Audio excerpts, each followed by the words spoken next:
আলহামদুলিল্লাহ। আরেক ভাই প্রশ্ন করেছিলেন যে হুজুর, আমরা ঈদের নামাজে এক রাস্তা দিয়ে যাব আর এক রাস্তা দিয়ে আসব, এটা কি কোনো দলিল আসেনি?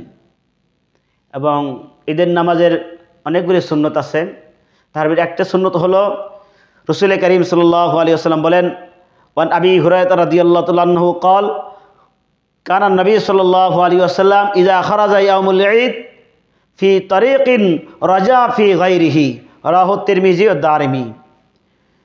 রাসূল করিম সাল্লাল্লাহু আলাইহি ওয়াসাল্লাম যখন বের হতেন ঈদগাহের ময়দানে, যে রাস্তা দিয়ে যাইতেন অন্য রাস্তা দিয়ে আবার আসতেন, এটা হলো সুন্নত।